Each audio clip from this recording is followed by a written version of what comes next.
Ghana has been experiencing some challenges over the years. It's no secret that the economy of Ghana is on life support. It has been for a while. Ghana, amongst a couple of other African countries, are on the brink of civil unrest. They are actually at the brink of bankruptcy. It is pretty bad in Ghana. And I know that what we've mostly heard is a romanticizing of the economy of Ghana, but the situation is bad.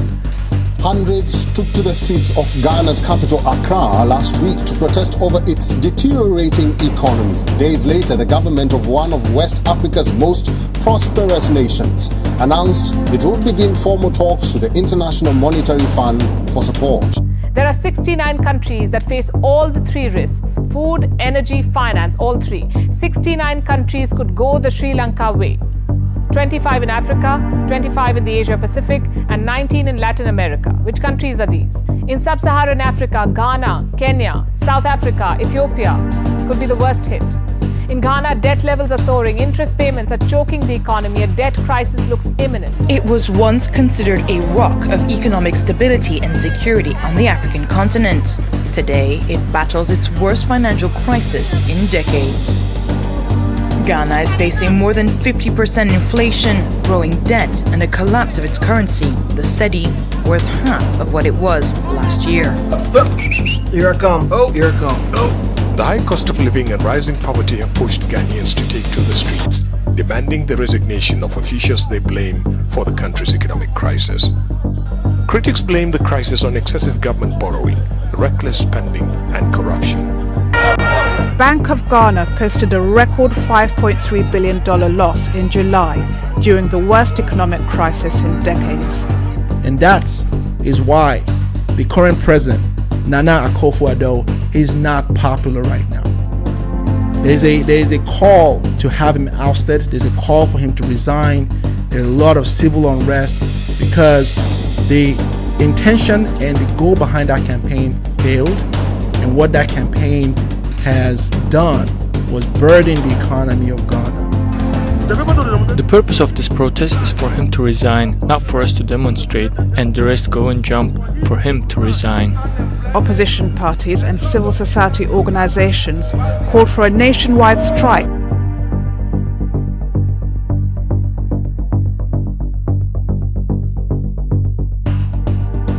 Lost reserves worth $6.3 billion in 2 years. Unfortunately, this has led to the depreciation of the Ghanaian currency.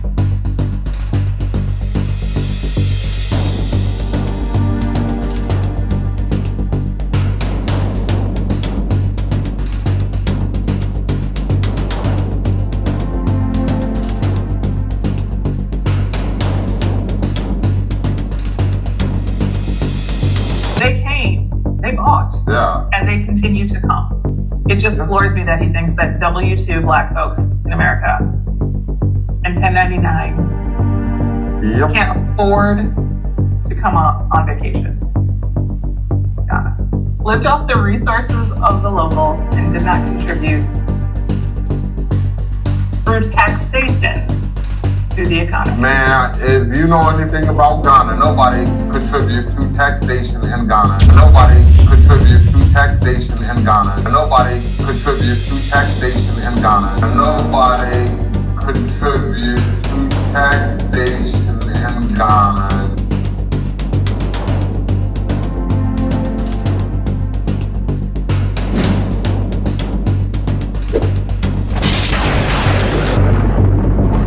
There are no pacts between lions and men. Now you know who you're fighting. You won't have eyes tonight. You won't have ears or a tongue. You will wander the underworld blind, deaf, and dumb, and all the dead will know. This is Hector, the fool who thought he killed Achilles.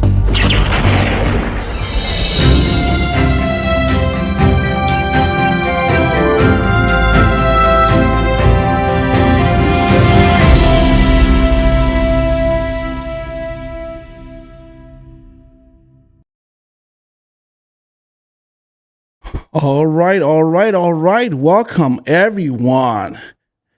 They came, they bought, and they continue to come. You heard that, right? There is nobody in Ghana that contributes through taxation in Ghana. All right, everyone, I am your man, CJ, and welcome everyone to this special video. We are going to be having a great conversation today, and it's a conversation that I think is worth having. And we're going to be talking about the situation as it relates to Ghana. I'm going to give you guys some updates as to where things stand in Ghana. And then we're going to talk about these two clowns, which is who we're talking about today. These guys right here. Okay. We're going to be talking about these two clowns right here. So you guys can see who they are. Let me bring the image up. All right. Where are my clowns? Okay, we're going to be talking about them today. And I'm going to give you guys some information about these two guys. Where's my picture right here? Let's go here. Yeah, these guys right here. So these are the guys that we're talking about today. Okay. And I want to give you guys some information about this. But before we do that, let me give you some updates as to where things are. The situation as it relates to in Ghana is really deteriorating. Things are getting worse in Ghana. Let me give you some updates, and then we'll go into this video. It's going to be a great video. Hopefully everyone is great. You guys are having a great time. My mods are in the house. We have a couple of people with ranch that we've given ranches to. There's quite a lot of people watching this. Please hit the like button as you're coming in. This is a TRM where we keep it real here. Okay. So let me give you some updates as it relates to where things stand in Ghana. Things are bad as it relates to the economy in Ghana. And this is something that was predicted. I predicted this. Many news outlets carry this. It's been a situation that's been going on for the last few years now. It's not news in terms of the economy of Ghana. Our hearts go out to our brothers and sisters in that country, and we hope they recover. The inflation in Ghana is at 40%. Things have really deteriorated. I'm going to give you some really new updates in terms of where things stand. And then we're going to talk about these new clowns, who I don't know anything about, but decided to take it upon themselves to do two attack videos on me. I don't know who they are. I don't know who these two people are, but they've got my attention today. So we're going to play a clip of their video, because what these two did was to misrepresent a video that I did regarding the year of the return. That video has really gained a lot of traction over the months. And I don't know what it is about YouTube. YouTube just keeps sharing this video and promoting it. And the video currently stands as 117,000 people have viewed this video. It is currently my most viral video on my platform. And many people have reviewed this video. And most people who have reviewed this video have reviewed it in a way that I would think reviews need to be done. I mean, you have to review stuff. I mean, provide your criticism. It's all good. But the ones I've seen so far, to my knowledge, have been, good reviews, what I mean good reviews is I don't mean good reviews in terms of they agreed with everything I said. No, they have been very objective reviews where they stick to the facts in the video. Mostly they gave it a good review. However, they disagreed in areas based on the facts of the video. These two clowns did not do that. These two clowns watched this video, couldn't find anything wrong with this video, so they made up stuff. And I'll tell you why they did that. Because that video, as much as when I did that video was, most of you might not know this, that video was off of a year, 18 months, basically, of research. That was what that video was. I did that video 5 months ago. However, the information presented, the research that went into that video was 18 months of research. This is prior to even when I opened up this channel. My channel opened up, I started this channel in 2021. I started research on that video in the middle of 2019 was when I started that. I think so. I think that's when I started it, all the way through COVID, all the way through 2021. So that video was which is why many people received it very well, which is why that video did very well. And my job on this platform is to provide accurate information as best as I know them, right?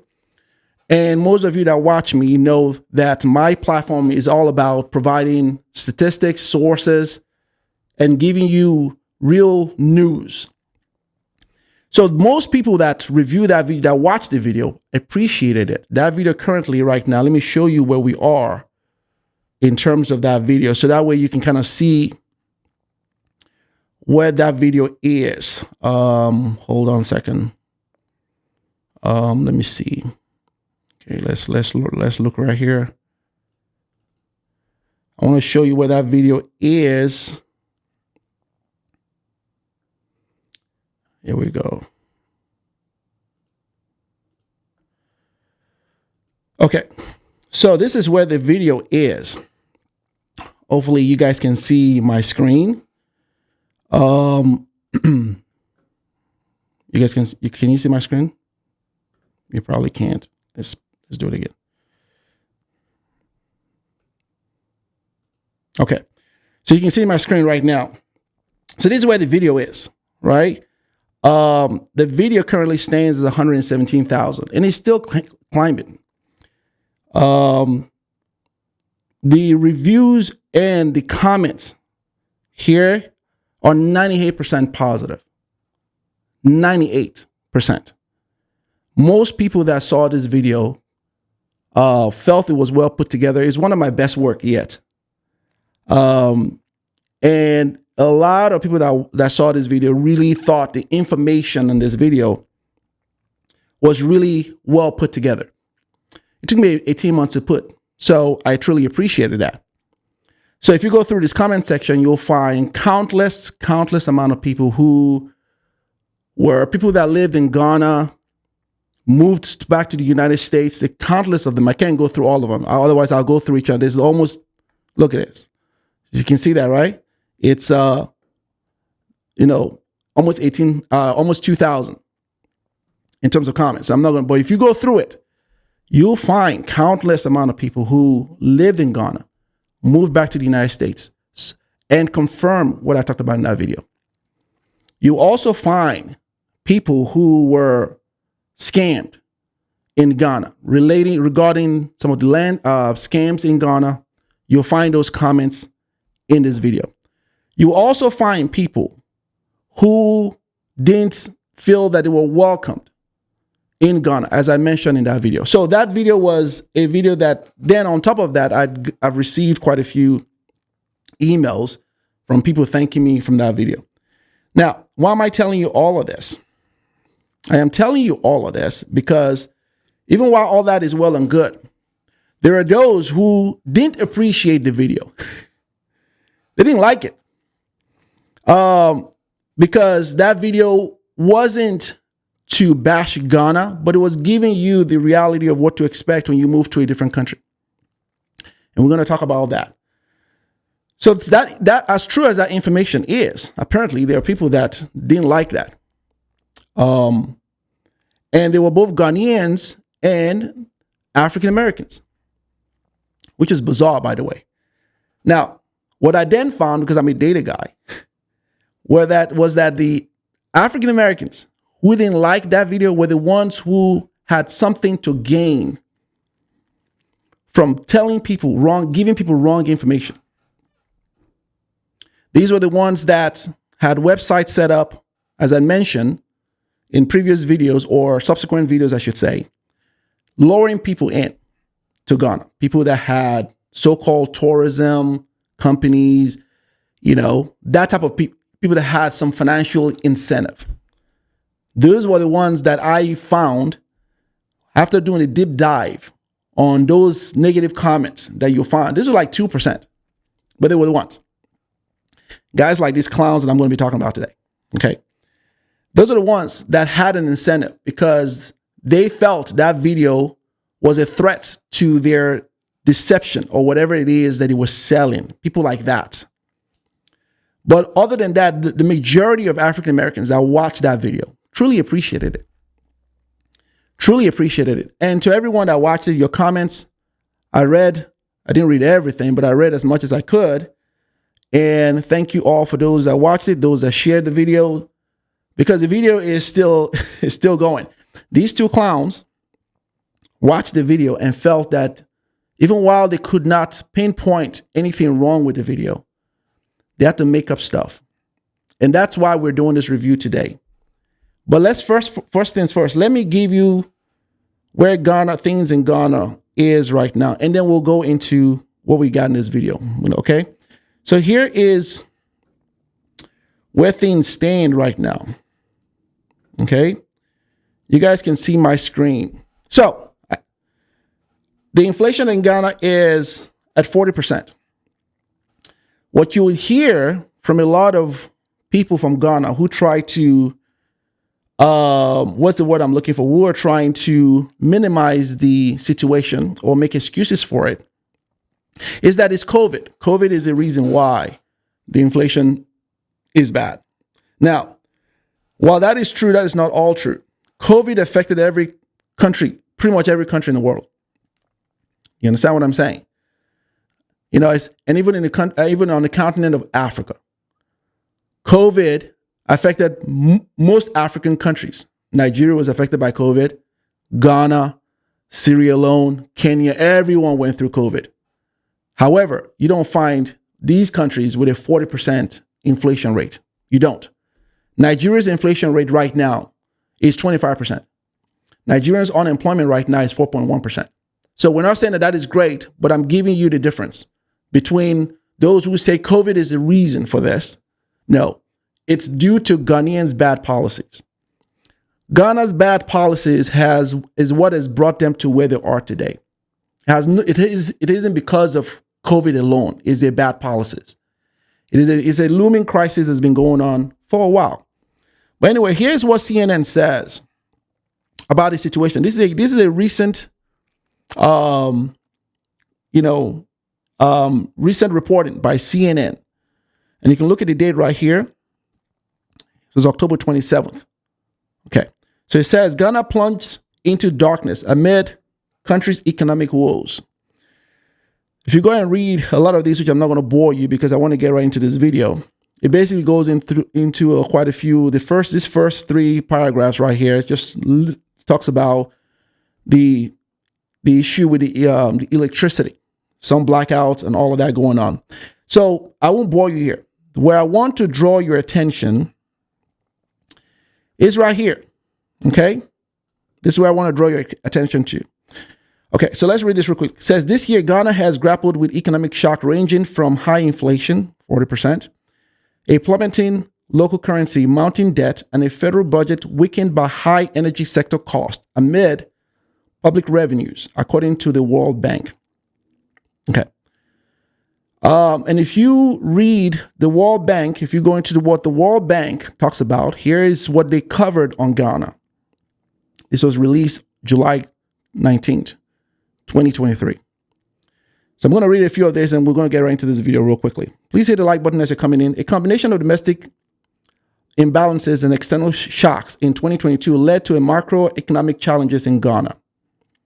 The year was marked by currency depreciation, rising inflation, and tumbling investor confidence, pre-existing fiscal vulnerabilities such as mounting debt burden, and a rigid budget weakened by high energy sector costs and chronically low public revenues were deepened by difficult global economic conditions. Okay. Now I'm going to skip right here. Okay. You can go into this. This is not something that you can go and Google this up and read this yourself. Okay.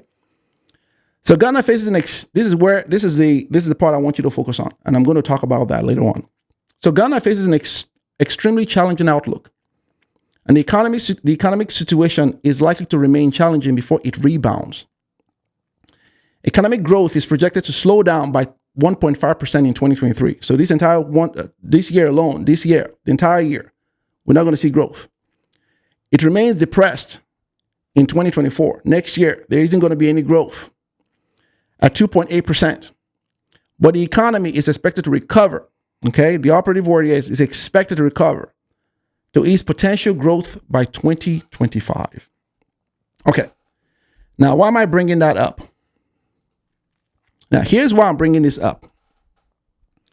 When I did that video, right, this is a video that echoed what many have seen as a looming economic crisis in Ghana. I'm going to play you a few clips to illustrate what that video was talking about. So that video was basically to sound a warning that Ghana was at the brink of bankruptcy. They've gone bankrupt right now. That video was 5 months ago. As of a month ago, Ghana is officially bankrupt. However, that video was basically giving out information and say, hey, here's what's going on in Ghana. Ghana is at the verge of bankruptcy. Ghana has been going through this economic distress over the years. And then I went into why the year of return campaign was initiated. Now, I want to pause here for a second. People who watch the video, the ones that disagree, people like these clowns that we're going to talk about today, go in and what they've been talking about is that Ghana is great. Please come to Ghana. Don't worry about guys like this guy. Ghana is great. Now, I've also I saw some of the comments in their comment section, people who said that they're going to go to Ghana, regardless of what I said or anybody has said. So let me address that real quickly. To those individuals who think that somehow my doing that video was to deter you from moving to Ghana. The operative word here is moving to Ghana, not to visit Ghana, which we're going to talk about later on.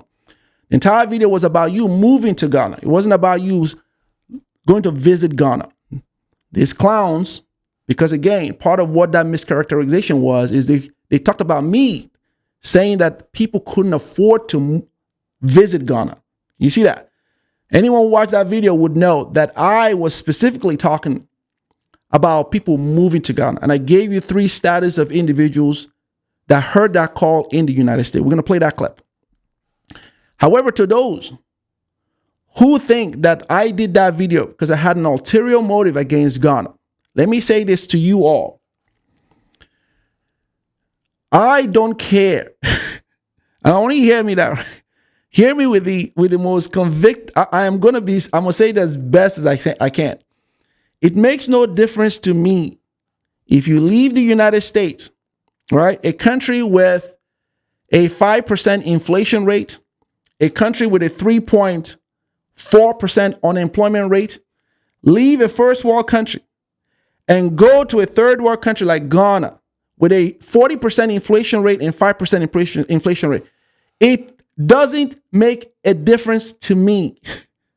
If you made that decision today to leave your country, leave the United States to a third world country with 40% inflation rate, guess what I'm going to do when you make that decision? If you made that today, guess what I'm going to do? I'm going to jump into my Mercedes-Benz, which is parked in my garage right now. I'm going to drive to the racetrack. What I usually do, I love racetrack. I'm all about fast cars. I'm into supercars. I'm going to go in there and meet up with a couple of my friends, and we're going to run. We're going to drive and go crazy on the racetracks. And after that, I'm going to take my family out. We're going to have dinner. I'm going to go to work. I'm going to live my life. It makes no difference to me. Equally, if you decide that you don't want to go to Ghana for whatever reason, guess what I'm going to do? I'm going to jump into the same Mercedes. I'm going to go to the same racetrack, do the same thing, go out with my family. The point I'm making here is that I don't care. I have no incentive in this. I have no ulterior motive. There's no agenda behind me doing that video. That video wasn't to deter you from moving to Ghana. That video wasn't, I don't care. Now, guess who has an incentive behind this? These 2 clowns. You know why? They've got a so-called tourism company. Now, ask yourself a question.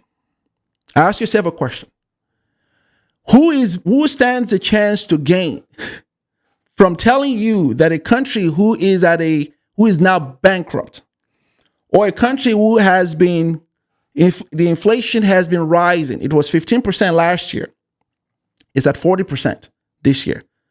Who has an agenda to deceive you to come to a country, to leave the United States, okay? To go to a country that is third world with a 40% inflation rate? Who is more incentivized to lie to you? The person whose life isn't going to change whether you go or don't go, or the people who have an incentive because they have a tourism company? Okay, so I want you to chew on that for a second. Okay, now that's one thing. So again, the point I'm making here, it makes no difference to me, right? That video basically, for those of you who got the message in that video, kudos to you. Because that video was basically helping you to prepare. It was giving you an awareness, which a lot of people who watched that video found and saw the wisdom, and they got the point. And the ones that have gone there who we're seeing coming back, right, did not prepare for what to expect in Ghana. Ghana is not a bad place. Ghana is not a horrible country. That's not what it is. Ghana is like any other country that you leave. You have to have certain types of, you have to prepare for certain things. Now, these people obviously were not prepared. It showed in the reason why they're coming back. It showed in the fact that they couldn't sustain over there. I then talked about 3 classes of people, which I focused on. The video was all about people moving to Ghana. Okay? Moving, not visiting Ghana. I think most people are smart enough to know there's a difference between moving and then visiting a place. At least most of you are smart enough to know that. Apparently, these 2 clowns, the male clown and the female clown, they don't know the difference. Okay. So the video talked about, there were 3 status of people who heard the call to Ghana. And I focused on these. And I even broke it down to the simplest form so you can understand this. Because I understand communication. You understand what I'm saying? I talked about 3 classes of people that were not going to move to Ghana. Because understand this. Let me tell you what's going on here. Understand when that call was made, which is what I talked about in the video. I stressed that call was an economic strategy. Now, how did I know that? How did I know that the call to Ghana was an economic agenda? Nothing to do with the emotional thing that most of you fell for, which is, come and visit, Ghana because your ancestor, or come and move to Ghana because your ancestors, were taken for 400 years ago.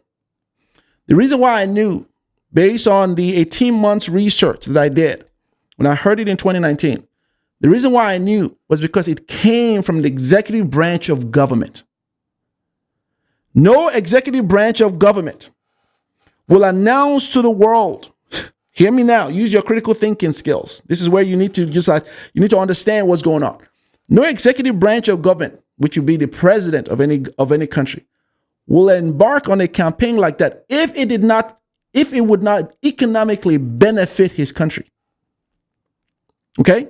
Because the mandate of a president is to make sure that he improves the economic situation of his country. So when a call like that is made, there's an economic agenda behind it. Do you understand this? Right? That's how I knew it had nothing to do with it. When I first heard it, it didn't pass the smell test. And then in 2019, I began researching on what's going on in Ghana. And then I found that Ghana has been having economic issue. So that's how I arrived to that. And then I now talked about how, and why they did that, which is because they didn't want to go take money from the IMF, the IMF and China, because they had been maxed out already. They wanted to come up with a clever idea. Go watch the video. You're going to see I don't want to reiterate what I talked about. I'm just giving you a little point here. They wanted to pull money into the country. Okay. And again, I wasn't in the room, right? I wasn't there when the president was doing this. But you don't have to be in the room. That's why you're intelligent enough to ascertain things. That's why you have critical thinking skills. Okay? That's what your brain is there for. Okay. That if a president is making a call like this, it has to be an economic reason behind this. I can almost guarantee you that they thought they were going to get about 1 million people. Again, this is an arbitrary number. This is my opinion right here. Because if they're looking to pull in African Americans from the United States to that country, okay, they would need a number that would make sense. I think in my mind, they thought they were going to probably get 1 million, which is why they went all out to show the likes of Steve Harvey, Oprah Winfrey, these ones that we all saw. They were hoping to use these celebrities with their star power to influence a lot of people to Ghana. That's not what they got. The official number that we've gotten is 1,500. Think about it for a second. The official number of people who made their way to Ghana since 2019 is 1,500 people, which I then talked about in the video that half of them have come back home. And I gave the reason why they miscalculated, right? I talked about these people miscalculated. And I talked about 3 status of individuals that heard it and the reason why 2 out of that 3 were not going to move to Ghana. I talked about job creators. These ones are not going to move, right? Oprah Winfrey isn't going to move her resources and all her company to go to Ghana. Steve Harvey ain't going to do it either. Dave Chappelle ain't going to do it either. The male clown, this guy right here. Okay. Because I need to, these male clown, he says, think about his reasoning here. I want you to, when you watch this video, he said that these guys bought homes in Ghana. You don't know what you're talking about, man. These guys bought homes in Ghana. What are you talking about? Right. So, but they don't live there. Okay. Anyone with half a brain will know that in order for you to improve an economy in of a country, you have to generate money in the country and spend it in the country. Do you understand that? So if these guys have homes over there and they live in the United States and their money is coming to the United States, how is that helping the economy? Okay. So that's just basic common sense. Okay. These guys weren't going to move. So I talked about those, business owners. And then I talked about the second class of people, which were your working active workforce. Okay. A lot of you that are watching me right now who have jobs, you please put in the chat. Please do me a favor. Prove me wrong that you would leave your job, right? Whatever, how much that is. You will leave your job, which is giving you the livelihood in the United States, to move to a third world country because your ancestors were slaves. Please prove me wrong.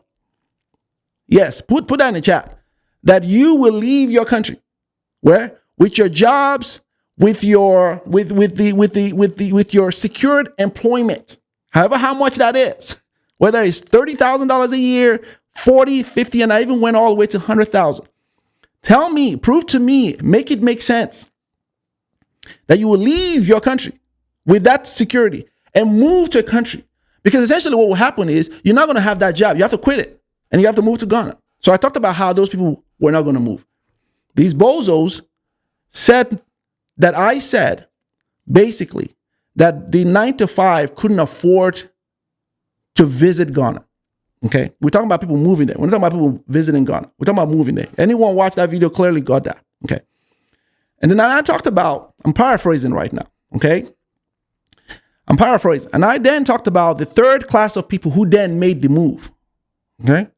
Okay. Third class of people who moved to Ghana. These were those that officially have dropped off the job market. These were your unemployed folks who get their money primarily from YouTube. These are influencers. You're influencers, basically. Okay. They're getting money coming in, but they're not recorded, basically, as employed because these ones are not your 1099s and they're not W-2s. These are like variable incomes, people getting income from social media stuff. These are the ones that could afford to go to Ghana. Okay, because nothing is holding them here. They can afford to go to Ghana. They had limited resources. I used operative word like limited. Now, these guys I said that African Americans were too poor to visit Ghana. Let's talk about that. I'm going to play a clip of theirs so you can hear what they said. But I'm trying to help you understand this. Now, there is nowhere in the video where the word poor was mentioned. That's a mischaracterization. And it's so sad that someone couldn't find anything wrong with the video that they made up stuff. There was nowhere in the video where I said African Americans couldn't afford to visit Ghana. We're talking about people moving to Ghana, not visiting Ghana. Their entire video, okay, which is the second video that they did, was all about me saying people couldn't afford to visit Ghana. Okay, how you got that from that video? Of course they did it. What they did was to use inflammatory words like poor. They knew what they were doing. Because, let me tell you, they knew the audience they were talking to. These two have a weak channel with 56,000 subscribers. And most of their audiences are African Americans, right? And they knew the relationship between African Americans and Africa is very contentious. They know that there is an adversarial relationship between African Americans against Africans. They know that. It's a known thing. Unless you've been living and having your head in the sand. African Americans, a lot of them, don't fancy Africans, most especially Nigerians. So they knew what they were doing. They knew if they said that he said, you were too poor to visit the country, they knew they were going to get a reaction. And they were going for that type of reaction. That's called slander and mischaracterization. That's why I'm doing this video. Now, when they did the first video, okay, I ignored it. I was like, go away, right? They were expecting that I was going to react to their video. Please, I don't react to everybody. You're not worth my time. Go ahead and get your little clout, which is essentially what they were doing. They were clouting over that video. That's essentially what that is. Imagine a guy with 9,000 subs, doing a video, and you have a weak channel like this with 56,000 subscribers, in Ghana, these two, clouting over a video. Now, fine. I get the game. Listen, I get the game, man. Clout over the video. Many have done reviews on this video, so clout over it. It's a game on YouTube. You see a successful video, you gotta jump on it. I get it. Now, what you're not allowed to do, and what you cannot do, is misclassify or mischaracterize what was said in the video. You can disagree, but you basically look like a bum and a clown when you now infuse words that was not said in the video just so you can make a video. It tells me that you have no critical thinking skills. It tells me that you're not intelligent. It tells me you're so dumb. I can tell you that out of these two, the female clown, at least she looked like she, this is fair game. Okay, so don't trust me. I got you. You guys understand this. You guys got my attention now. You've done 2 videos of me. I got 2 videos for you. So we got to even this thing out because I'm not the one. The female clown at least strikes me that she's got some level of education. I don't know for a fact, but she strikes me. She strikes me a little bit. The way she talks, I sense that she may have a little bit. Don't know. The male clown, I can tell you for a fact, he doesn't have an education. He doesn't have a formal education. I can guarantee you this. If he wants to prove me wrong, he should put it out there. You see, one thing I'm not going to do is say something that I am not. You see this right here? Hold on a second. Where's camera 2B? Okay. See, right there on that wall? Okay. Those are my education.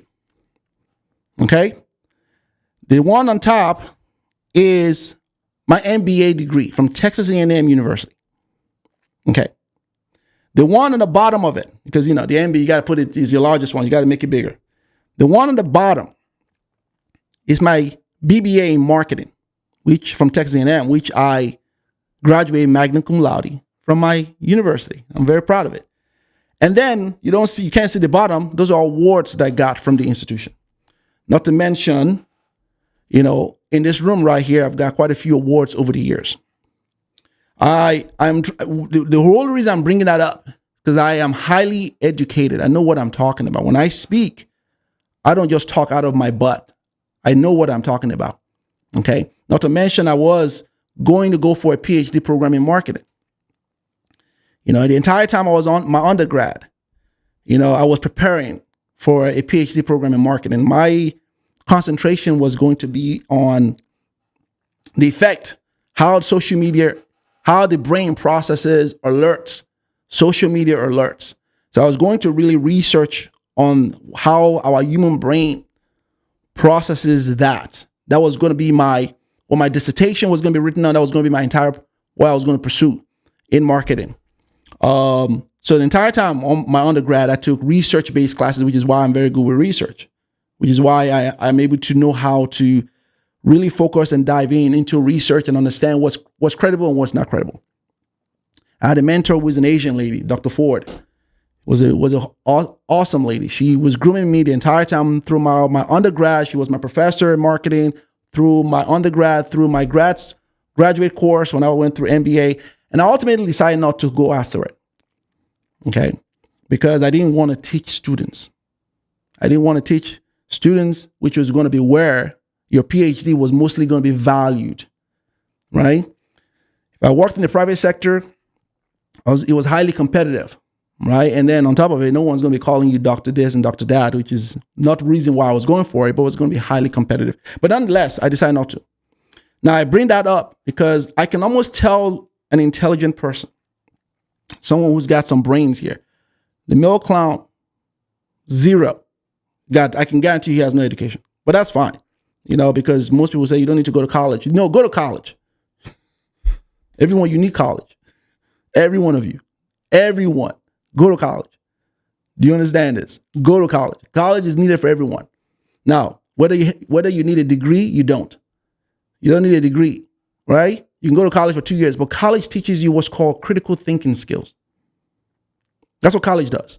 If you don't know this, you would think college is useless. When you hear people say don't go to college, they don't know what college teaches you, the ability to think.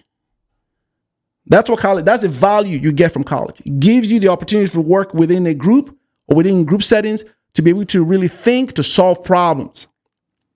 That is the value of college. It's beyond just you getting a job, which is why I say everyone go to college. You all need college. He certainly needs college, right? But if you want to get a degree, it's up to you. I think it speaks more for people that get degrees than those that didn't. But you need to spend at least 2 years in college. But that's besides the point. Okay. So he says, and I want to focus on the main reason here, which is that people in Ghana don't pay taxes. Did you hear that? Did you get that part? Now we're going to talk about, because Ghana, are you hearing this? Ghana. I want to find out from my Ghanaian brothers and sisters. Okay?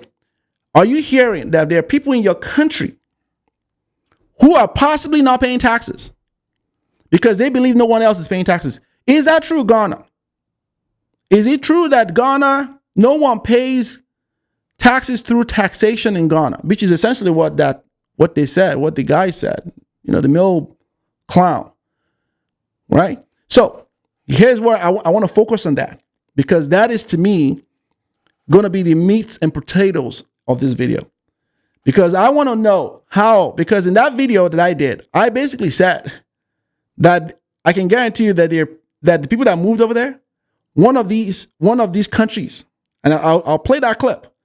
One of the tax men in these countries, Ghana and the United States, isn't getting the tax money.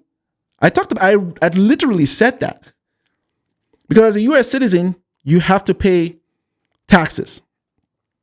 You have to pay taxes as a U.S. citizen. I'm going to show you where I found that information too, because there were people that came and said that's a lie. You don't pay taxes as a U.S. citizen in a foreign country. There were people that literally came, and I'm going to pull that information up and I'm going to show it to you. There were people that came that said there was a lie. It's not true. If you live outside of the United States, you don't pay taxes as a U.S. citizen. Okay, we're going to talk about that. Okay, yeah, we're going to talk about that. But the question I have for Ghanaians is it true? And do you accept that you have people from a different country who call themselves expats, by the way? You see that fancy phrase? They're not immigrants. We're going to talk about why they call themselves expats. Okay? Okay. So you see, when Ghanaians come to their country, Ghanaians are immigrants. Africans are immigrants. We're all immigrants. When they go to your country, they're expats. Fancy words like that. Okay. We're going to talk about that. All right? Is it true that when you have people living in your country, that migrate in your country, earning money in your country, is it true that they don't need to pay taxes? I need someone from Ghana to please to help me with this, because that's what this guy said. That there's no tax, that no one pays taxes in Ghana. So the 70-something millions of Ghanaians don't pay taxes. Okay, let me tell you why that is bogus. And that is, again, I think it'd be interesting for Ghanaian authorities to watch this video and find out that these people are potentially not paying taxes in their country. And they're over there eating. Can you imagine that? Here's what you find from a lot of people that leave the United States and go to a different country. People like these guys. Is that they go to Africa and they think they can go to anywhere in Africa and break the law because they're Americans. It is a known thing that you have people from this country that will go to other countries. Like now we're seeing that people that go to Ghana, they're not paying taxes because they tell themselves, well, this guy next door isn't paying it, so why I got to pay it? Do you get what I'm saying? No, the law isn't for you to break because the next door neighbor isn't paying taxes. There's always, every country's got tax avoidance. Every country. Here in the United States, there are people that try to avoid paying taxes. But we have an agency called the IRS that go after them. You don't break the law because you think that your next door neighbor isn't paying taxes. Because in Ghana, they pay taxes in Ghana. I mean, maybe someone from Ghana can tell me that that's not true. Come and defend these people. I beg. Come and defend them. Because if I found out here in the United States, let me tell you what, if you want to piss off a citizens of a country, go and live in their country, right? And don't pay taxes while everyone else is doing it. You are going to find citizens outrage. Here in the United States, I'm a U.S. citizen. In this country, if I found that there are citizens in this country, first of all, if you're illegal, that's a problem. And then you're on top of the fact that you're not paying taxes. How are you getting away with that? You understand? It's a crime. Do you get that? If I also equally found that there were people in Nigeria migrating over there, living in my homeland, the country that was my origin, and they're not paying taxes, and they're living over there, feeding off of the people and not contributing to the. No, that is a crime. It's a law against that. So maybe we're going to deal with that because you heard him. What you're not going to hear on my program is me making up stuff on people. You guys heard it at the beginning. And if you didn't hear that, go watch this whole stream all over again. I'm not going to replay that because, I want you to watch the stream again. You see how I did that? I want you to rewatch it because I will tell you that that's why I told you that Mill, he's a clown. To say out in public that no one pays taxes in Ghana. So what does that mean? You're not paying taxes? Okay, that's the implication. So we'll talk about that. So I just wanted to give you some information. Now I'm going to play you the clip. I'm going to play you a series of clips. The first one, I'm going to play you their clip where they went on and on talking about, I said people couldn't afford to travel to Ghana. Okay. So and then the next one, I'm going to play you an 11-minute clip from that video where you can get in context what I actually said. You can then decide for yourself the integrity of these bozos who thought they can come after CJ. You're too small. Okay. So let's get into this. All right. Let's go into this.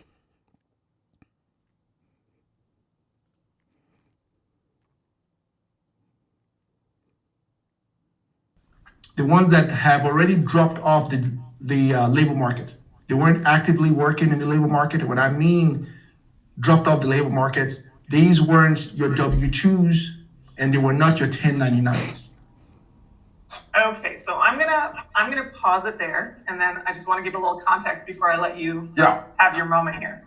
So Corporate Junky was basically saying that in 2019, when Ghana did the call for people to come home, right, with their Beyond the Return, campaign, he kind of was making the point that maybe there were three types of people who came. Wealthy, celebrities, the posh to-dos, and the came business owners. They didn't really stay. Like they They came were like just they paying to came, show. right? And business owners kind of came for show and then they went away. And they're middle class folks, working class folks who have 9-to-5 jobs. They didn't come at all. They didn't come at all because they couldn't leave their jobs. Like they couldn't take the time. They couldn't afford it. Kind of made it sound like to me, right? And then this third class of people who did actually come and stay were the unemployed, sound like brokey broke. Yeah, I mean, it's like that's the poor basically what they people. Yeah. Okay, so the poor people, the Black American poor people came to Ghana and stayed. Okay. All right. So you heard that. So let's talk. We're talking about what we actually said. Why African Americans are now leaving Ghana in droves back to the United States. And it's a trend that has been happening in the last 2 years and has really maintained a pace since then. And in recent time, people were talking about this, and I want to have this conversation because I think that this is a teachable moment. It's something that I think we can learn from, because I am going to tell you why they're coming back. I am going to tell you also the challenges that they met in Ghana and have since met in Ghana since they answered the call in 2019. And I'm going to, more importantly, I'm going to tell you why the Ghanaian president, the current president, Nana Akufo-Addo, made that call in 2019. And also why the call by the Ghanaian president was an economic strategy. Had nothing to do with the PR that it got. It was for an economic boost to Ghana. Okay, so let's go into it. So Ghana has been experiencing some challenges over the years. It's no secret that the economy of Ghana is on life support. It has been for a while. As recent as even last year, Ghana's president went to the IMF to borrow money again, which they were just approved of that. Ghana has defaulted on its loan. Ghana's economy is in bad shape. Ghana, amongst a couple of other African countries, are on the brink of civil unrest. They are actually at the brink of bankruptcy. It is pretty bad in Ghana. And I know that what we've mostly heard is a romanticizing of the economy of Ghana, but the situation is bad. I want you to take a listen to this interview at BBC with the current Ghanaian president with a BBC reporter. And I want you to take a look at this very testy exchange. If I look at the Ghanaian economy at the moment, it's doing, let's just be honest, it's doing terribly. Not terribly. Well,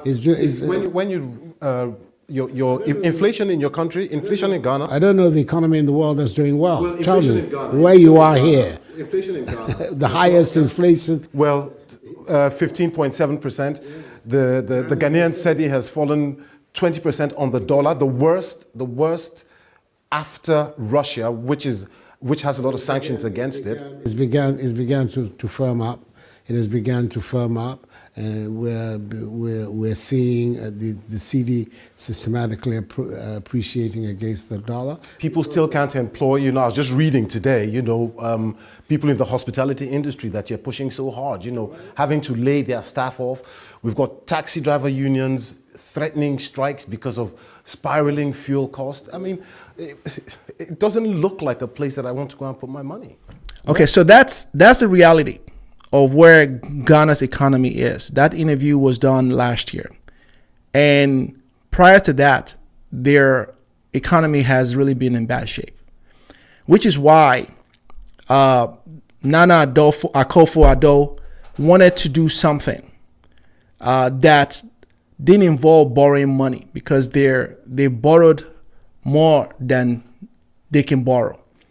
And he needed to inject capital into the Ghanaian economy without a loan, without having it come from a loan.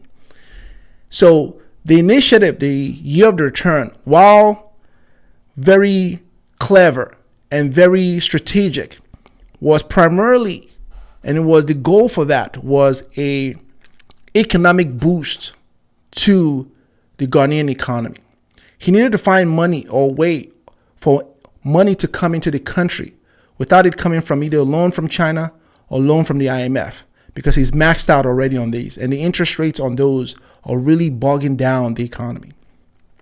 And so he and his cabinet members came up with a clever idea, because and which has since been coined the year of the return, which now has morphed into what's called what they call it right now. It was called the year of the return, and it's now called beyond the return. Okay. Now here's why that was doomed to fail from the beginning. The reason why that strategy, when I heard it in 2019, and when I saw the attention that it got, and all of these African Americans on the internet, which were paid, some of them were paid to sponsor, to talk about it. They were paid by the Ghanaian government. Did you hear that part? Some of them were paid by the Ghanaian government to talk about this. I want you to think about that for a second. The operative word here is some of them were paid, okay, to talk about this in the airwave. The reason why that was doomed to fail from the start was because there was no way that that was going to inject capital to Ghanaia's economy the way they were hoping. Here's what I mean by that. There are three types of status of African Americans that heard that. We're going to deal with the ones here in this country, because that was a call made to Africans in the diaspora. So British blacks whose ancestors were taken to England heard that call, as well as African Americans. So I'm going to deal with it here as it relates to African Americans, which is what this title is about. Here are three status of African Americans that heard that call, one of which answered the call. The first class or status of African Americans are your job creators. These are your celebrities: Oprah Winfrey, Steve Harvey, Dave Chappelle, Jay-Z, Beyonce, Nicki Minaj, your celebrities. And in that also, you had business owners that heard that call. Now, these individuals went to Ghana. They went to visit Ghana. We saw them. We saw publicity. We saw pictures. However, these individuals within this status were never going to move to Ghana. Okay? Because these are your job creators. The idea of having these individuals with deep pockets, these are job creators in the United States with that influence and resources, moving their resources from the United States to Ghana was never going to happen. Okay, so somebody tell me, does that make sense? Okay, leave it in the chat if you think that makes sense. And someone please tell me, where does Dave Chappelle live? Where does Kanye West live? Where does Oprah live? Can someone tell me these individuals that I just mentioned, some of them, Jay-Z, Beyonce, all of them, right? Someone tell me, did they move to Ghana? Are they living in Ghana? Why is that the case? What's going on here? So please leave it in the chat if you were able to reason that out. Okay, that was never going to happen. Okay, and these were perhaps the type of people that he was hoping to pull into Ghana, but there was no way. With the tax bracket that Oprah Winfrey is getting in the United States, with the tax bracket that a lot of these business owners, the job creators, the small percentage of African Americans who are creating jobs in the country, they were not going to move to Ghana. So that exempts those people. That's by the way. And then the second status are your working class individuals, the ones with jobs, the ones with either an 8 to 5, 9 to 6, whatever. These ones that have jobs, they're the ones that either make hourly wage or make salary, anywhere from either $40,000 a year, 50, 60, 80, 90, someone said there's an echo, whatever. Your active workforce that are African Americans weren't going to move. Okay, because essentially what will happen is they have to quit the job and they have to move to a different country. And the idea of quitting a job that you've made a livelihood with, you've built your home, that wasn't going to happen. So these ones did not move. Okay, so now you have these two heavy hitters, the job creators and the workers, your workforce. That wasn't going to happen.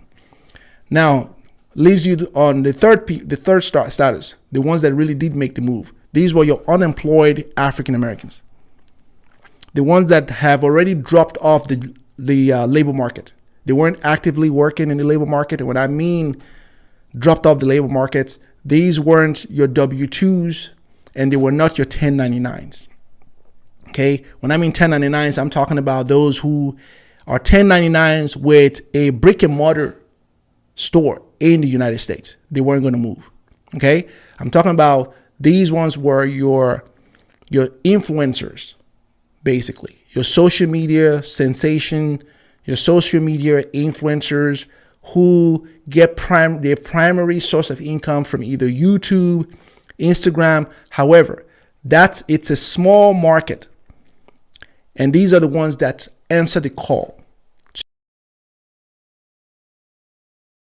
All right, so the operative word there is these are the ones that answer the call to Ghana. These were your social media socialites who get their primary income from YouTube, Instagram. Now, help me understand if anywhere you heard these were poor people, you're going to find out that I said these were people with limited resources. Okay? Limited resources. There's nowhere in the video that I disparaged African Americans by saying that these were poor people that couldn't afford plane tickets. You will not find that anywhere in the video. Okay, but they knew this. This is what you get where you have people with no integrity who wanted to do a video, right? Maybe because it was nudged by someone in Ghana that didn't like the video, because this video was helping African Americans and anyone else moving to Ghana, by the way, to prepare for that move and talk about the challenges people were facing over there. What's wrong with that?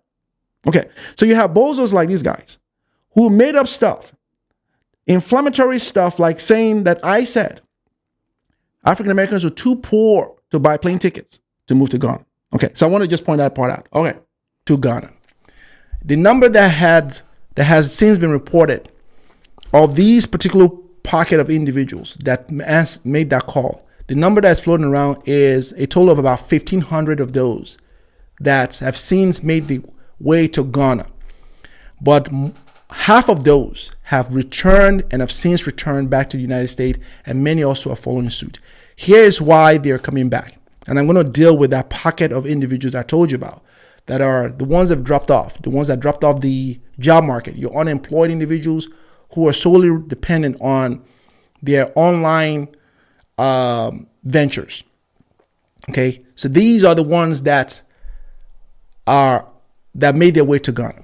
Now, here are the challenges that these individuals found when they got to Ghana. First, the cost of living. The cost of living in a different country, never mind Ghana, when you move with very limited resources, as these particular ones have done, isn't going to sustain you month over month, year after year in a country when you don't have a steady stream of income. When I mean a steady stream of income, I'm talking about a W-2 coming through. If you move to a different country, and the idea that you're going to move to a country and start a business, which is the rhetoric you're hearing from a lot of these people, especially on the internet, is ridiculous and ludicrous. Any serious-minded person moving to a different country will need to have a steady stream of income to be able to sustain in that country. To have incomes that are variable, and which is what the income they were making from whatever venture online, it's a variable income. That means it's not a steady monthly income that you are going to know at the end of the month. This is what I'm going to bring in every month. It's variable. So it's based on how well either your videos did on YouTube or your Instagram page or whatever other online venture that was. Those are variable income. They're not fixed.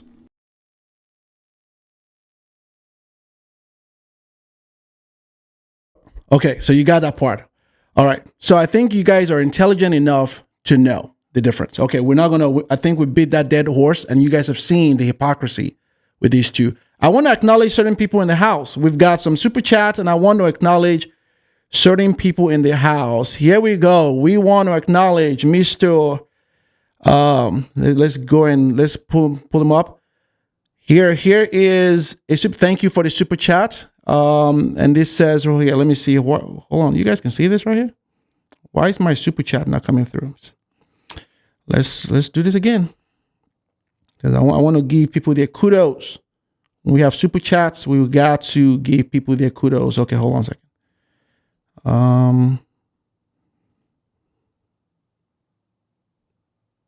Okay. All right. So you guys can see it. All right. So JE, thank you so much for the super chat. It says, I can tell you that I can tell if you're talking about Ghana or my experiences trying to move to Kenya. And it says that let's see, let me read the rest of this, because moved to Ghana and all my experiences trying to move to Kenya. And I came back. Same scam, same disingenuous attitude towards African American. Now I hate that you're going through that. I hate that you're going through that. I can't really speak on what's going on in Kenya, but I will tell you that don't use the experiences that you had in one country and blanket the entire African country. Okay, that's not the right way to go. So I hate that you went through that. All right, Mr. O'Shea Jackson, supporting the channel, bro. I gotta talk about Mr. O'Shea Jackson for a second. I gotta talk about this individual. Mr. O'Shea Jackson was one of those people who reviewed the video. He's got a channel called the Kinganga. Hopefully that's how you pronounce it. And he's a content creator that I respect.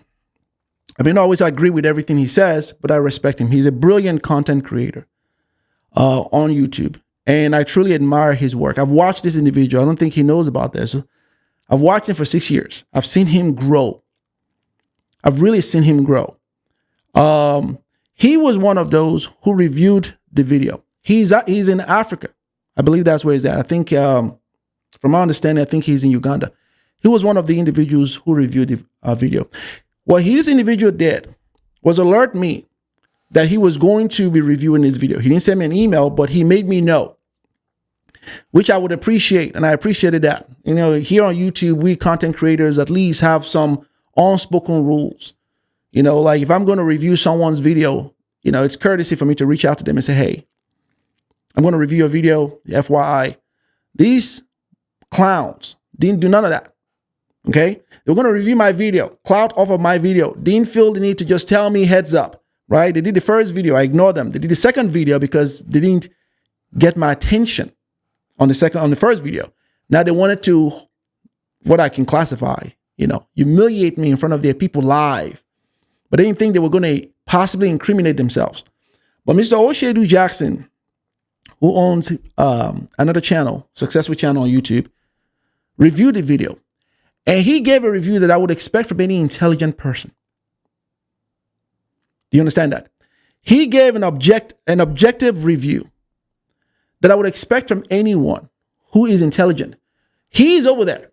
And basically what he said was essentially what I was saying in the video. If you go to Africa, you have to prepare for your move to Africa. Okay? I am an advocate of Africa. I am an advocate of people going to visit their homeland. Okay? I've even had I have series of videos where I've talked about how to move to Africa. What you're seeing with a lot of people who are leaving the United States to go to Africa is they're going on a knee-jerk reaction based on this year of the return thing. Okay? Because you have bozos like these guys in Ghana who tell them, come over there. It's all good, right? And so most people go over there to a different country without preparing themselves. And they're finding out things are not as rosy as most of these people say, right? I am from Africa. I was born into the system. I'm from Nigeria. So you think I know a little thing about Africa? And I've been to Ghana, by the way. Do you understand this? So I understand this. So I was able to, that's why I was able to provide information that you're going to have cultural differences. This is what people are having over there. If you go there without enough money, you're going to have problems. These were the information. Mr. Oshedu Jackson, who lives over there, who I would imagine has gone through some challenges over there. He understands what it's like to live in Africa. He understands the challenges over there. He was able to bring that experience to review that video. You have bozos like these guys who also are living in Ghana, by the way, but they're not giving you the reality of it. They're telling you it's all hunky-dory. We've just seen how there's a 40% inflation rate. So again, let me say this for those of you that may have come late to this video. If you want to move to Ghana, by all means, go to Ghana. Please do it. Go. Do you understand this? To go to Ghana. Don't go to Nigeria. You understand?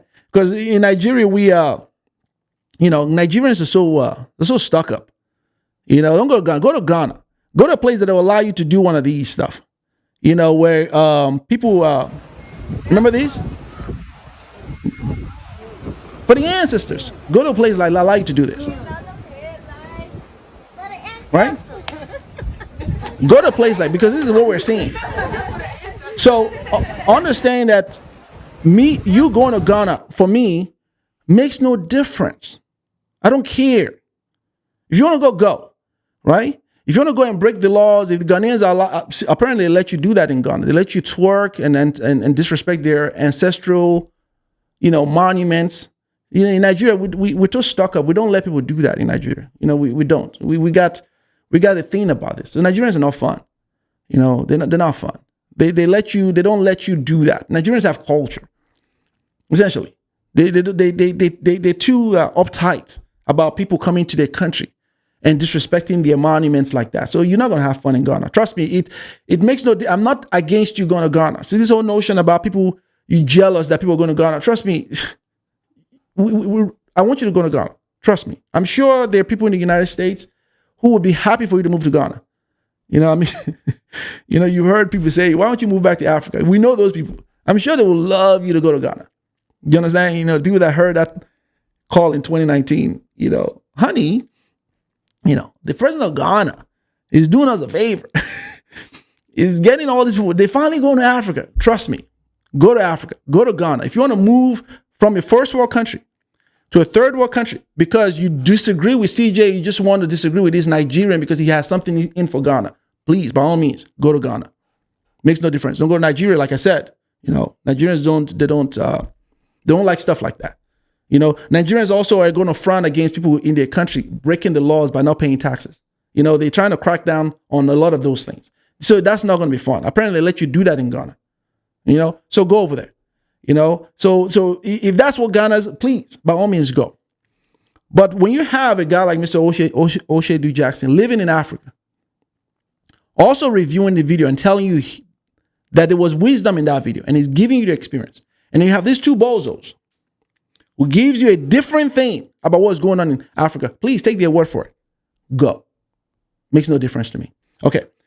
Now, I want to talk about what I really want to talk about. I want to play the clip from where I talked about taxes, because I alluded in my video that I can almost guarantee you that people weren't paying taxes in Ghana. I talked about how, again, all of that was things that were going to make it impossible for you to survive in Ghana, which is limited funds, right?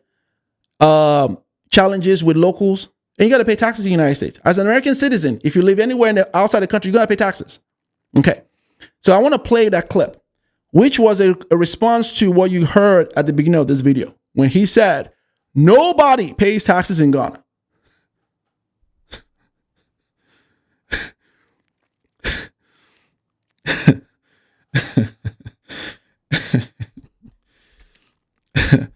Okay, so let's play my clip, and then we'll have a conversation about that, because I want Ghanaians to come and defend this.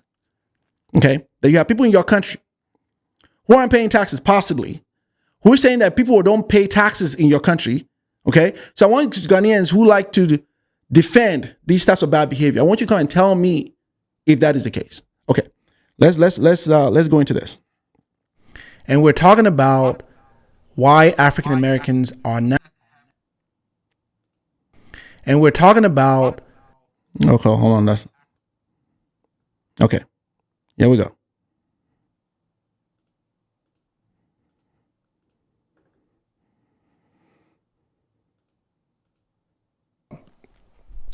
The last problem and the third one, which I think in addition to these two that I've mentioned, is one word: taxes.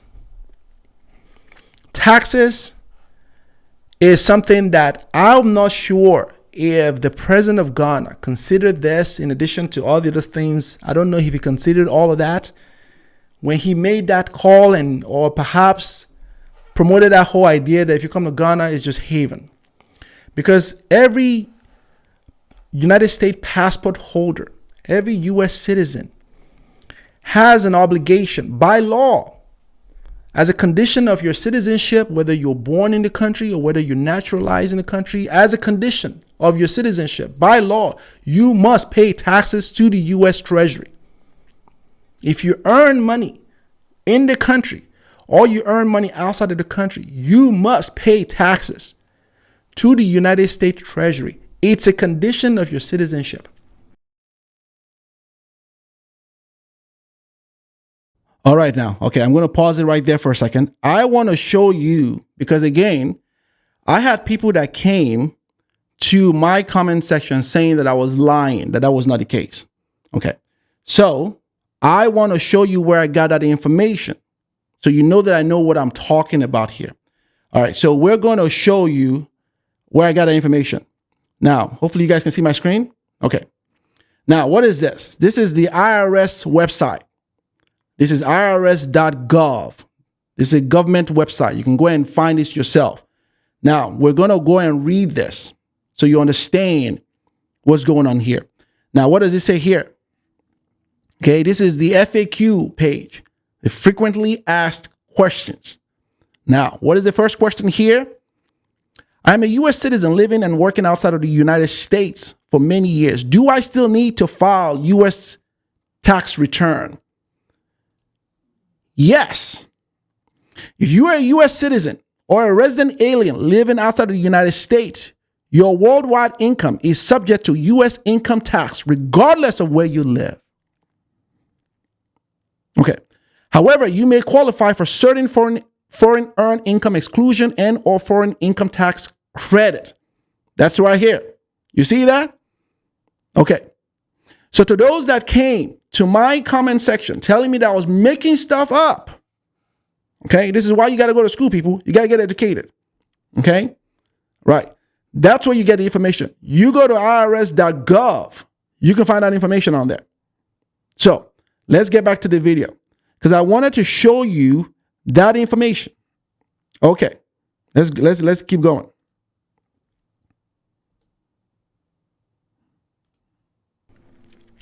There's no one is above taxes. No one is above the law. So the individuals over there, as I mentioned, most of which are your 1099 employees. What I mean by 1099, if you're not getting a W-2, W-2s are what your employer sends to you at the end of your pay cycle. It essentially has a breakdown of how much you're making per year, per month, per weekly, and also has all the deductions taken out of it. So they'll take out all your taxes. They take out your Medicare, Medicaid, Social Security tax. They'll take all your tax, city tax, states, federal, if you depend on the state you're in. And then they hand you what's left afterward, your net.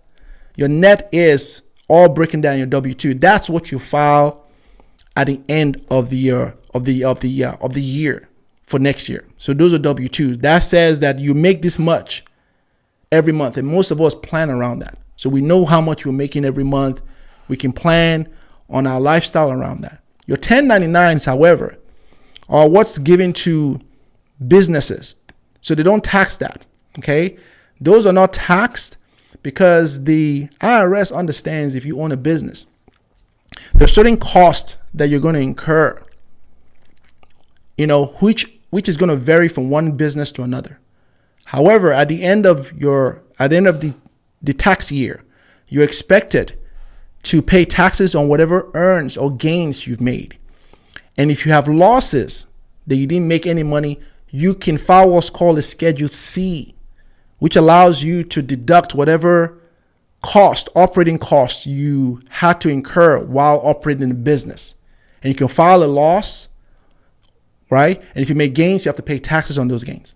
So those are the two documents that are sent to anyone making money in the United States who has the right to work in the country, or anyone living outside of the country. As long as you're a U.S. citizen living outside the country, you must pay taxes.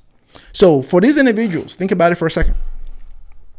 They're in Ghana, making money from YouTube, Instagram, however how little that is, because I can guarantee you it's not that much, right? But let's just say they were making, for those who made a significant amount of money from their venture online. Let's just say, they're making good money from that. They have to pay taxes on that, right? Now, these ones are not eligible for deduction. They can't file Schedule C, because Schedule C's, basically, as I mentioned, are deductions that you incurred where your business is operating. And if you're outside the United States, you're not eligible for filing Schedule C for that. Your Schedule C will be filed in the United States.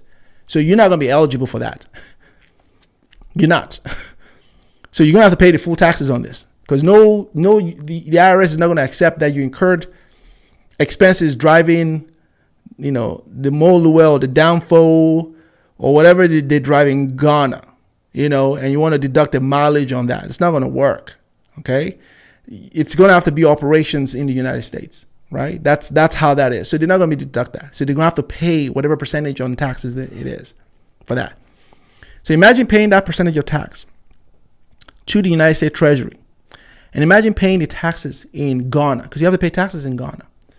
That is steep on whatever monthly income you're making, in addition to the cost of living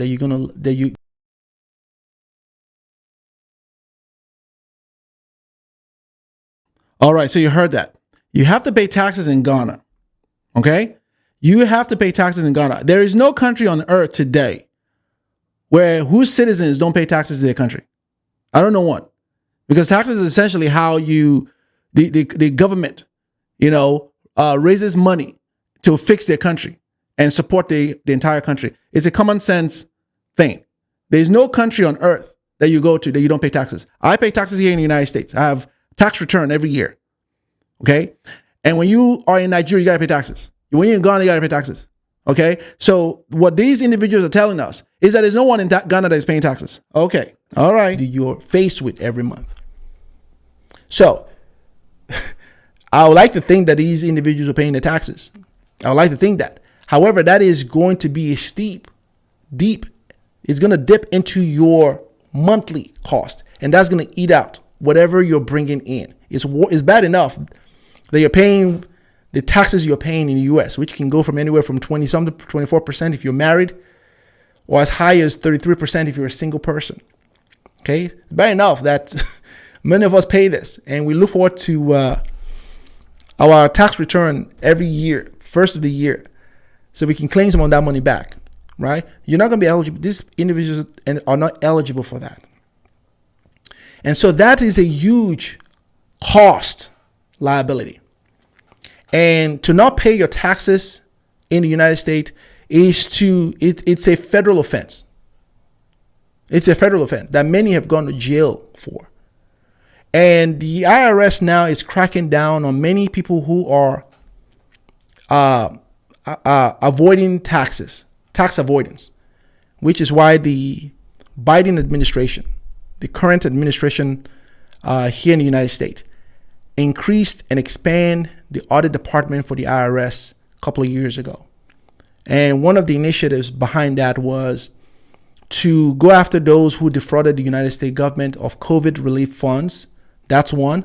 But the audit department is the audit department. They're going after anyone who is not paying their taxes. And they know the names of everyone, because YouTube and every other company has to send to the IRS how much they paid every individual, especially if they paid you more than $500 during a pay period. If you earn more than $500 a year, you are going to get either a W-2, you're going to have to pay taxes on that, or you get a 1099, right? And so they know the names, the social security, and the identity of everyone who is supposed to be paying taxes. They know how much you made, and you got to pay taxes on that. So how are you able to pay taxes to the United States Treasury, living in a different country as a U.S. citizen, and then pay taxes in Ghana? Okay, so that's something that wasn't that's something that is a huge burden, because I can guarantee you one of these countries' taxmen are not getting their money.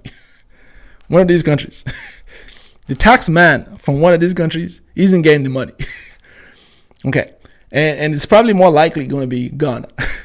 It's more likely that these individuals were not paying taxes into Ghana, which would have injected capital into the country. All right. So with these challenges, we're seeing them coming home, which is why I said that the initiative was DOA from the jump. It was bound to fail from the jump.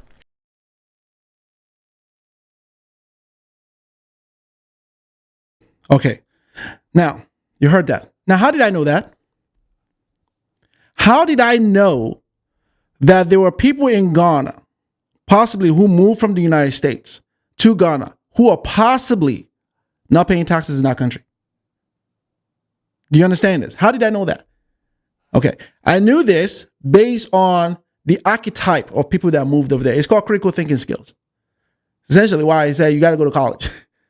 Because I knew, based on the archetype of people who went over there, okay, who went with limited funds, who are U.S. citizens in a third world country, who are going to face everyday challenges, cost of living, everyday monetary challenges every day. I knew that it's only common sense. You can only logically reason this out. That if you go to a country with limited funds and you have to survive in that country, you don't have money coming in steadily, which is what I talked about in this video, and you have to pay taxes in the United States and pay taxes in that country, it doesn't take a rocket scientist to know that one of these countries isn't going to be getting the money. This is why I said that. You know, it doesn't take a genius to figure that out. And now they just proved me right. That you had a guy whose incentive is to lie to people that tell them that things are good in Ghana. Right? We've already determined that, really? And then he says that no one pays taxes in Ghana. So the question I want to ask Ghanaians, please hit the like button. Hit the like button. The question for you Ghanaians, who came to attack the video because you thought somehow CJ was jealous of your country. Trust me, I just told you. It makes no difference to me. The question I have for you, do you approve? First of all, is it true that no one pays taxes in your country? First of all, I need you to answer that question, because that's a question at hand. And also, do you also approve of individuals like these bozos, clowns in your country, who are possibly not paying taxes in your country? I need you to tell me that. Help me understand this. Because if someone was paying taxes, if you came to me and said, hey, I don't think you're paying taxes, I would say, hold on a second. We can disperse this right now. Okay? We can make you, I can shame you right now. I'll go bring my tax returns. Because that's usually how you prove this. Because I will tell you that one part was the one part of that video that I expected someone to prove me wrong. Right? I still haven't gotten it yet. Because if you get to me and tell me you're not paying taxes, I'll say, hold on a second. I'll go get my tax returns. You get what I'm saying? And I will show you that you're talking nonsense, which is what I would have expected from these individuals. No, that's not what they did. These guys thought that the way to respond to that was to confirm what I said in that video, that no one pays taxes. He even said, I don't know what I was talking about. That's what this male clown said. You don't know what you're talking about. If you know about taxes in Ghana, nobody pays taxes in Ghana. Do you understand what I'm saying? So the implication is that they're not paying taxes. Which is what I said. Which is why I said that the initiative was not getting the tax injection to that country. Which is why they went and borrowed money. Do you understand you can see the progression here. You can see how this is why that video really exposed the year of return as a scam because they were hoping to get, like I mentioned earlier on, possibly a huge number with the star power, with the people they pulled into the country, with celebrities and all that. They were hoping they were going to get that, but they miscalculated. They miscalculated based on the 3 criteria of status I told you. And they only got 1,500 people. And now we're finding that some of those people, even not most of them, are possibly not paying taxes to that country. I'm sure Ghanaian authorities would like to know this. I'm sure. And I'm sure the United States government also would like to know that there are citizens in their country that are breaking the laws. Because I will tell you, as a U.S. citizen, your passport doesn't give you, as a U.S. citizen, you are and you must keep the law in another country. Your passport as a U.S. citizen does not give you the right to break the law knowingly in another country. I know this because I took classes on business law. Do you understand this? Because I wasn't sure if they found out that there are people out there like these two bozos who thought that they would come out and do a video without thinking through this. And they were saying nonsense, possibly incriminating themselves. Okay? So they got a burden of proof now to prove they're paying taxes in our country. And I'm sure Ghanaians right now I want to know what Ghanaians, because here's what's going on. I'm baiting them right now. Let me tell you what I'm doing right now. I am baiting them right now because naturally what's going to happen, and I'm counting on this.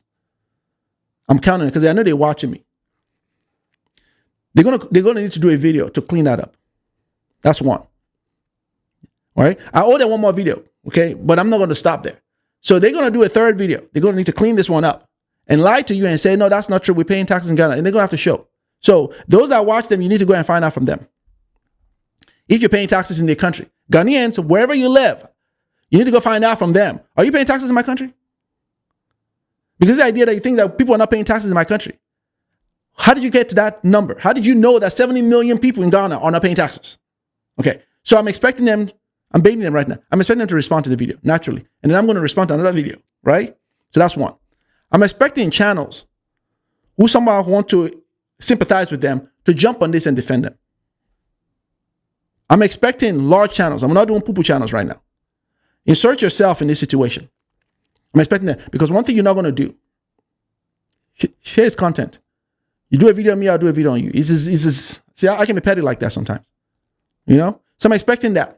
Those who want to sympathize, let me find one who's going to jump on to defend possible criminality of these two in Ghana. Jump on. Okay? So I'm expecting that. And thirdly, I'm expecting Ghanaians. I want to see Ghanaians support this behavior in your country.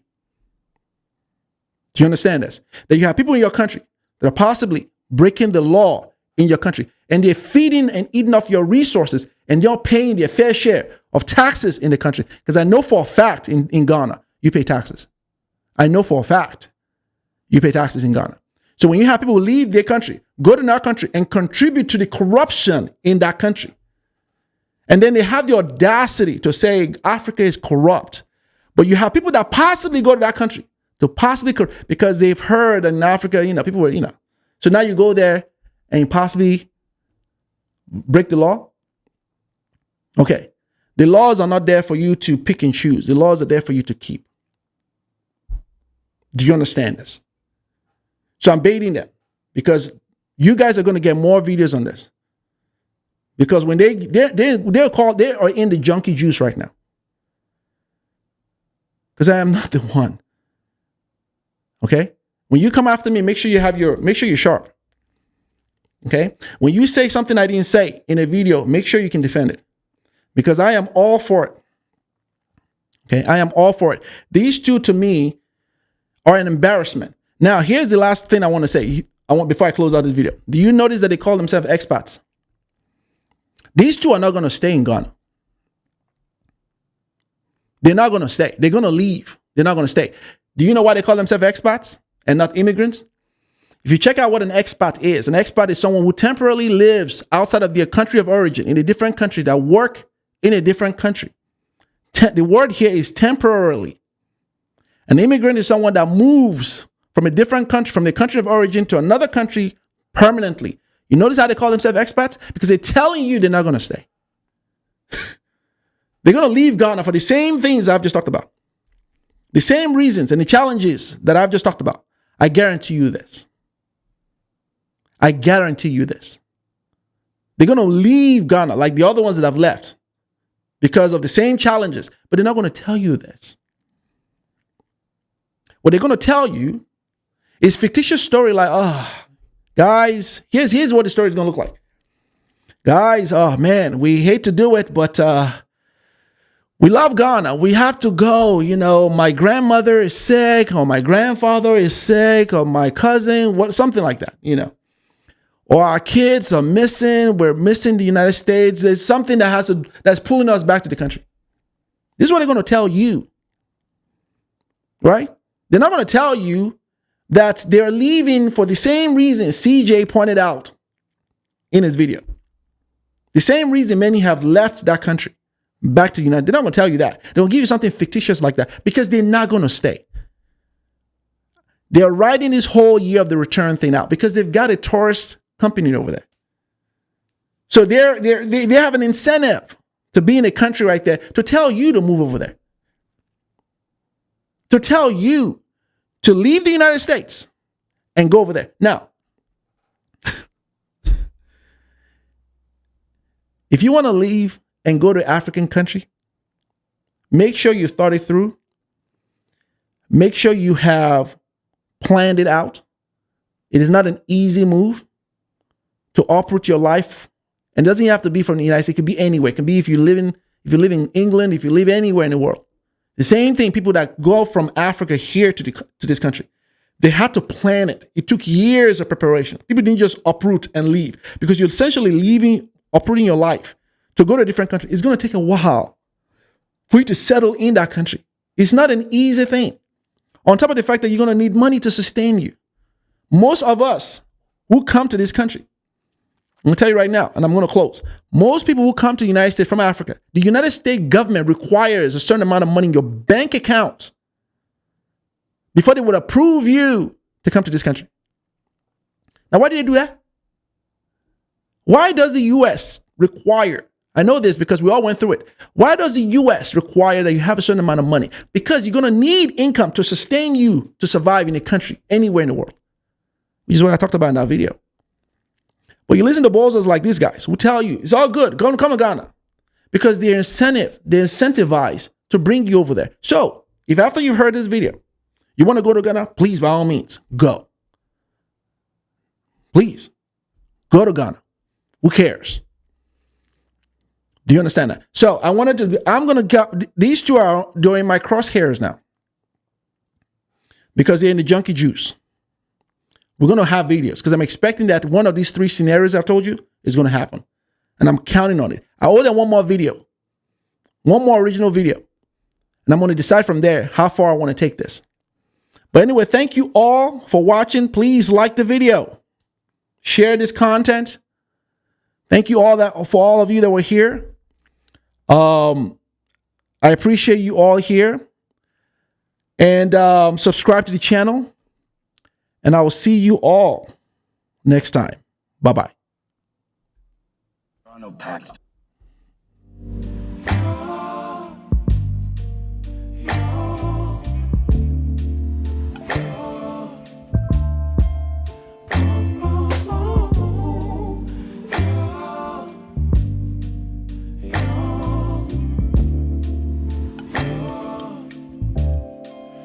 It's not my fault. You've been lying, saying that I took away your peace. Drowning by yourself, now you wanna blame me. Like you have no